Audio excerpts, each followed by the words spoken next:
My dear masters, my dear friends and my dear gods, இன்னைக்கு நாம் எல்லோரும் உட்கார்ந்து தியானம் பண்றோம் அப்படின்னா இந்த எளிமையான சுலபமான முறை என்பதை நமக்கு கொடுத்திருக்காங்க. பத்ரிஜி அவர்கள் எவ்வளவோ ஆராய்ச்சி பண்ணி தியானம் என்றால் சுவாசத்தின் மீது கவனம் என்ற ஒரு இயல்பான இயற்கையான முறையில் நமக்கு எல்லாருக்கும் புரிய வச்சார். இந்த தியான முறை என்பது 5000 வருஷத்துக்கு முன்னாடி பதஞ்சலி மாஸ்டர் அவர்களும் சொல்லியிருக்காங்க. 2500 ஆண்டுகளுக்கு முன்னாடி கௌதம புத்தரும் சொல்லியிருக்காங்க.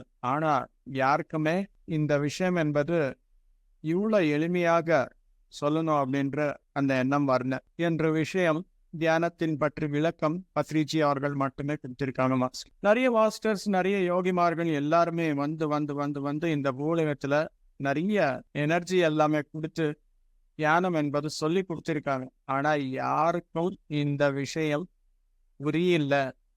எதுக்காக புரியல? எவ்வளவு ஆழமாக விளக்கம் கொடுத்தாலும் புரியாது. புரிஞ்சாலும் செய்ய மாட்டாங்களே. செஞ்சாலும் கன்சிஸ்டன்சி இல்லையே. கன்சிஸ்டன்சி இருந்தாலும் அனுபவம் வரலையே. குவாலிட்டி மெடிடேஷன் வரலையே. மெடிடேஷன் பண்ணாலும் ஆன்ம ஞானம் என்பது வரலையே. ஆன்ம ஞானம் இருந்தாலும் அந்த விஷயங்கள் எல்லாமே கடைப்பிடித்து என்லைட்டன்ட் ஆகலையே. ஏன் ஆகுன அப்படின்னா, முதல்ல எல்லாமே சில 30 வருடம் 40 வருடம் 50 வருடத்துக்கு முன்னாடி நீங்க பாத்தீங்க அப்படின்னா, தியானம் யாராச்சும் பண்றாரு அப்படின்னா சும்மா அப்படி சொல்ல மாட்டாங்க. குருமார்கள் மூலமா மட்டுமே தெரிஞ்சுக்கணும் அப்படின்ற ஒரு நியமம் வச்சிருந்தாங்க. யாராச்சும் அப்படி போய் தியானம் சொல்லி கொடுங்க அப்படின்னா சொல்லி தர மாட்டாங்க. அதுக்கு சில விதிகள் எல்லாமே இருக்கு. அந்த விதிகள் எல்லாமே எதுக்காக இருக்கு அப்படின்னா, யாரெல்லாம் கர்மா கிளியர் பண்ணி ஆன்மீகத்தில் முன்னேற்றம் வேணும் அப்படின்னு சொல்லி உண்மையான மனதுடன் வருவாங்களோ அவங்களுக்கு மட்டுமே சொல்லி தருவாங்க. மீறி யாருக்குமே சொல்லி தர மாட்டாங்க. அந்த மாதிரி இருந்துச்சு. ஏன்னா இந்த பூலகத்துல அந்த மாதிரி ஒரு விதி இருக்கு. கர்மா யாருக்கு கிளியரா இருக்கோ அவங்க மட்டுமே ஆன்மீகத்துல வரணும் அப்படின்ற மாதிரி. ஏன்னா மிஸ்யூஸ் பண்ண என்ன பண்றது அப்படின்னு சொல்லி, அதுக்காக இந்த மாதிரி இருக்கும்போது கர்மா கிளியர் ஆகல, யாருக்குமே ஆன்ம ஞானம் என்பது வரல. பூலகத்துல ஒரு கம்பைன்டு கர்மா எல்லாருடையது சேர்த்து அது பூலகத்துடைய கர்மா அப்படின்னு சொல்லுவாங்க. கன்சாலிடேட்டட் கர்மா எல்லாருடையது சேர்த்து அது ஜாஸ்தி ஆக்கிட்டே போகுது. இது எப்படி கண்ட்ரோல் பண்றது அப்படின்னு சொல்லி நிறைய ஆராய்ச்சி பண்ணும்போது மேல உலகங்கள்ல எல்லாமே கண்டிப்பா தியானம் என்பது எல்லாருக்குமே புரிய வைக்கணும். இது இலவசமா எல்லாருக்குமே கொடுக்கணும். ஏனென்றால் இந்த கர்மாலிருந்து வெளியே வரணும் அப்படின்னா முதல்ல ஆன்ம ஞானம் என்பது வரணும். ஆன்ம ஞானம் வரல அப்படின்னா கர்மா என்பது கிளியர் ஆகாது. எதுக்காக கிளியர் ஆகாது சொல்லியிருக்காங்க தானே, ஞானாக்னி தக்த கர்மானம் அப்படின்னு சொல்லி. ஞானம் என்ற ஒரு தீ நமக்குள்ள வரும்போது அந்த தீயின் மூலம் மட்டுமே அந்த கர்மா என்பது கிளியர் ஆகும். அதற்காக எத்தனையோ ஆண்டுகள், யுகங்கள் இந்த எளிமையான தியானம் எப்படி சொல்லணும் அப்படின்ற ஆராய்ச்சி பண்ணி நமக்கு எல்லாருக்குமே கொடுக்கணும் அப்படின்ற வந்தவர் தான் பிரம்மர்ஷி பிதாமக பத்ரிஜி. அவரு நமக்கு இந்த அளவுக்கு நல்லபடியா எல்லாருக்குமே தியானம் என்பது சொல்லி கொடுத்திருக்காங்க. இன்னைக்கு நாம் எல்லோரும் அந்த தியானத்தை பண்ணி ஞானம் பெற்று நம்முடைய கர்மாக்கள் எல்லாமே கிளியர் பண்ணி இந்த பூலகத்துடைய நன்மைக்காக ஒரு சோல்ஜர்ஸ், ஸ்பிரிச்சுவல் சோல்ஜர்ஸாக நம்ம வேலை செய்யும். சோல்ஜர்ஸ் எல்லாமே எப்படி இருப்பாங்க? பார்டர்ல சோல்ஜர்ஸ் இருப்பாங்க தானே. கண்ட்ரி பார்டர்ல நிறைய குளிரா இருக்கலாம், ஜாஸ்தி வெயிலா இருக்கலாம், தாங்க முடியாத அளவு காற்று வரலாம். ஆனாலும் அவங்க அந்த ட்ரைனிங் மூலமா அங்க நிப்பாங்க. அந்த மாதிரி ரெடி பண்ணி அங்க நிப்பாட்டி நமக்கு பாதுகாப்பாக இருக்கிறார். நம்ம போய் அங்கே போய் உட்கார்ந்து நீ பாதுகாப்பாக இரு அப்படின்னா ஒரு நாள் கூட இருக்க முடியாது நம்மளால. அதுதான் power of army, power of a soldier. அதே போல் யாரெல்லாம் தியானம் செய்கிறார்களோ அவங்க எல்லாமே அவங்களுடைய ஞானம், அவங்களுடைய ஆற்றல், அவங்களுடைய சர்வீஸ் ஓரியன்டட் மைண்டு நல்லா ட்ரெயின் ஆனதுக்கு அப்புறம் இந்த உலகத்திற்கு, இந்த பூலகத்திற்கே ஒரு சோல்ஜராக இருப்பார்கள் மாஸ்டர்ஸ். அந்த ரோல் தான் நாம் எல்லோரும் வாங்கியிருக்கிறோம். ஒரு சோல்ஜர் என்ன செய்வாங்க? எந்த முடிவும் எடுத்துக்க மாட்டாங்க. கமாண்டர் என்ன சொல்லுவாங்களோ அதுதான் செய்வாங்க. மீதி எதுவுமே எந்த விதமும் செய்ய மாட்டாங்க. ஒரு ப்ரோக்ராம் பண்ணிருப்பாங்க.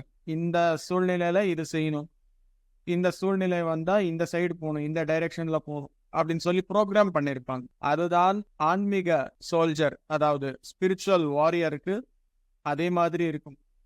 ஆன்ம ஞானம் என்ற ஒரு வெளிச்சம், ஒரு டார்ச் லைட் மாதிரி நமக்கு வேலை செய்யுது. அந்த ஞானத்துடன் மொத்தமா இந்த பூலகத்திற்கே ஒரு பாதுகாப்பாக இருப்பார்கள் மாஸ்டர்ஸ். அதுதான் நம்முடைய ரோல். ஸோ எப்போ இந்த விஷயம் எல்லாமே நமக்கு அறியுமோ, புரியுமோ, ஆட்டோமேட்டிக்கா என்ன ஆகும்? புது புது ஞானங்கள் எல்லாமே கீழே இறக்கும் போதுதான் ஆழமான ரொம்ப ஹார்டு கர்மா எல்லாமே அது கிளியர் ஆக முடியும். எப்போ பார்த்தாலும் சின்ன சின்ன விஷயங்கள் மட்டுமே சத்சங்கம் பண்ணால் ஓரளவுக்கு கிளியர் ஆகும்.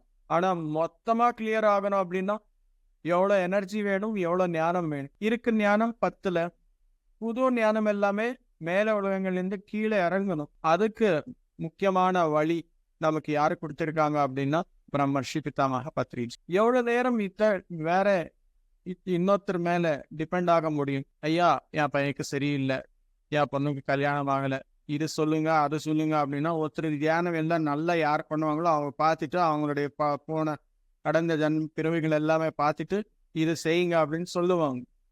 அந்த மாதிரி எத்தனை பேருக்கு எத்தனை பேர் சொல்ல முடியும்? அதுக்காக உங்களுடைய விளக்கு நீயே ஏற்றிக்கணும். Be a light unto yourself அப்படின்னு சொல்லி கௌதம புத்தர் சொன்ன விஷயங்கள் எல்லாமே நமக்கு திரும்பி அறிமுகப்படுத்தவர் தான் பிரம்மர்ஷி பிதாமக பத்ரிஜி. இங்கே நமக்கு பௌத்திகமான சூழ்நிலைகளுக்கு சம்பந்தப்பட்ட விஷயங்கள் எதுவுமே கேட்கக்கூடாதா அப்படின்னா கேட்க முடியும், கேட்கலாம். பட் நம்முடைய எனர்ஜி தியான ஆற்றல் இருக்கு இல்லையா, அது சம்பாதிக்கிறதுக்கு எவ்வளவு முயற்சி செஞ்சிடும். இங்க சூழ்நிலையை கரெக்ட் பண்றோம் அப்படின்னா செடி மேல அந்த தூசி எல்லாமே இருக்கும் இல்லையா, அது மட்டும் கிளீன் ஆன மாதிரி ஒரு செடியோட மொத்தமான ஹெல்த் ஆரோக்கியம் இம்ப்ரூவ் ஆகணும் அப்படின்னா என்ன பண்ணணும்? அதோட தாய் வேருக்கு ட்ரீட்மெண்ட் கொடு. அதுதான் இங்க உள்ளர்த்தம். பௌத்திகமான சூழ்நிலைகளுக்கு எல்லாமே யோகிமார்கள் கிட்ட போய் கேட்காதுங்க. நீங்களே தியானம் பண்ணுங்க. தியானம் பண்ணி அந்த ரூட் காஸ், இந்த சூழ்நிலைக்கு சம்பந்தப்பட்ட ரூட் காஸ் அது என்ன அப்படின்னு சொல்லி தெரிஞ்சுக்கிட்டால், அது சரிப்படுத்தால் பர்மனண்டா உங்களுடைய சூழ்நிலை எல்லாமே மாறிடும் அப்படின்னு சொல்லி நமக்கு சொல்லி கொடுத்தவர்கள் பிரம்மர்ஷி பத்ரிஜி. ஸோ இதுதான் நம்முடைய வேலை. ஆன்ம ஞானம் பெறுவதுதான் தினமும் நம்ம செய்ய வேண்டிய முக்கியமான வேலை. இதுக்கு என்ன பண்ணணும்? தினமும் தியானம் பண்ணணும். அட்லீஸ்ட் ஒருத்தருக்காகட்டும் நம்ம அனுபவங்களை பகிர்ந்துக்கணும். நம்முடைய தினந்தோறும் வாழ்க்கையில எப்படி வந்தது இந்த அனுபவங்கள் எல்லாமே அப்படின்னு சொல்லி ஒரு புக்கில் எழுத்துக்கணும். ஒரு புக்கு படிக்கணும். மற்றவர்கள் அவங்களுடைய அனுபவங்கள் எல்லாமே புக்கில் பதிவு செஞ்சிருப்பாங்க. ஏதோ ஒரு புக்கு வாங்கி அந்த புக்கு படிக்கணும். இந்த விஷயம் செய்தால் போதும். நம்முடைய கர்மாவை மட்டும் கிடையாது, நம்முடைய நண்பர்கள், நாம் யாருக்கெல்லாம் நம்முடைய அனுபவங்கள் பகிர்ந்துக்கிட்டு அவங்களுக்கு தியானம் சொல்லி கொடுக்குறோமோ அவங்களுடைய கர்மாவும் கிளியர் ஆகும். மொத்தமா இந்த பூலகத்துடைய கன்சாலிடேட்டட் கர்மா கூட கம்மி பண்றோம். அந்த அளவுக்கு நல்லபடியான வேலை யார் செய்யறாரு அப்படின்னா பிரமிட் மாஸ்டர்ஸ் ஒருத்தர் தான் செய்யறாரு மாஸ்டர்ஸ் இந்த உலகத்துல. எதுக்காக பிரமிட் மாஸ்டர்ஸ் ஒருத்தரே செய்யறாரு அப்படின்னா, எப்போ உங்களுக்கு ஒரு ரூட் காஸ் என்ன அப்படின்னு சொல்லி தெரியுதோ, ஆன்ம ஞானம் என்பது பெறுவீர்களோ, கடந்த காலம் இருக்கு, எதிர்காலமும் இருக்கு, நிகழ்காலமும் இருக்கு, எல்லாம் சேர்த்து ஒரே இடத்துல இருக்கு அப்படின்ற விஷயம் உங்களுக்கு தெரிஞ்சால் ஆட்டோமேட்டிக்கா எந்த எக்ஸ்பெக்டேஷனும் இல்லாம ஒரு ஹோல் ஹார்ட்டடா உங்களால சொல்ல முடியும். அந்த கேட்டகரிக்கு சம்பந்தப்பட்டவர் தான் பிரமிட் மாஸ்டர்ஸ். இந்த மாதிரி யாரும் எங்கேயும் இல்லை மாஸ்டர். சில பேர் இருக்கிறார், நல்ல குருமார்கள் யாராச்சும் இருந்தால் அவங்க கூட இந்த தியானத்தை பண்ணி கடந்த பிறவில அவங்களுக்கு ஏதாவது இந்த மாதிரி ஞானம் எல்லாமே இருந்தால் அது எல்லாமே கொண்டு வந்து தே ஆல் பிகம் மாஸ்டர்ஸ். அந்த மாதிரி சில இடங்கள்ல சில பேர் மட்டுமே இருக்கிறார். ஆனா ஒரு குடும்பத்துல ஒரு ஊர்ல உட்கார்ந்து இந்த அளவுக்கு தியானம் செய்யறாரு, இந்த அளவுக்கு பிரச்சாரம் செய்யறாரு, இந்த அளவுக்கு இலவசமா எல்லாருக்கும் அவங்களுக்கு தெரிஞ்ச அனுபவங்கள் எல்லாமே பகிர்ந்துக்கிறார் அப்படின்னா அது வெறும் பிரமிட் மாஸ்டர்ஸ், அது வெறும் பிரம்மர்ஷி பத்ரிஜியின் கைடன்ஸ்ல தான் நடக்குது masters. we are all pleased, we are all happy. இன்னைக்கு நாம் எல்லோரும் தியானம் செய்யறோம் அப்படின்னா thank you masters. My dear masters, இன்னைக்கு ஒரு நல்ல செய்தி. எத்தனையோ நாள் ஒரு 5 வருஷத்துல இருந்த புத்தகம் எழுதணும் அப்படிங்கிற ஒரு ஆசை இருந்துச்சு. அது அந்த புக் எல்லாமே எழுதி பிரிண்ட் பண்ணி ரிலீஸ் பண்ணியிருக்கோம் போன யக்னத்துல திருவான்மையூர் யக்னத்தில் 31ஆம் தேதி ஆகஸ்ட் அன்னைக்கு. அது உங்களுக்கு எல்லாருக்குமே தெரியும்னு நினைக்கிறேன். பார்த்துருப்பீங்க, சில பேருக்கு கொடுத்திருக்கேன், வாங்கியிருக்கிறார். இன்னைக்கு நான் அந்த புக்கு அமேசானில் ரிலீஸ் பண்ணியிருக்கிறேன். அதை உங்க கூட பகிர்ந்துக்கணும் அப்படின்னு சொல்லி விரும்புகிறேன். இன்னைக்கு Amazon.comல லிஸ்டாக இருக்குது. நீங்கள் Amazon.in ஆப் ஆகட்டும், வெப்சைட்டில் ஆகட்டும், மெடிடேஷன் ஃபார் என்லைட்டன் லிவிங் அப்படின்னு சொல்லி ஆகட்டும், இல்லை என்னுடைய பேர் ஆகட்டும், நீங்கள் போட்டீங்க அப்படின்னா என்னுடைய புக்கு வருது. நீங்கள் எல்லாருக்குமே உங்களுடைய நண்பர்களுக்கு இந்த விஷயம் சொல்லுங்க. இந்த புக்கு வாங்கி எல்லாரும் படிக்கணும் அப்படின்னு சொல்லி கேட்டுக்கிறேன் மாஸ்டர்ஸ். Thank you very much.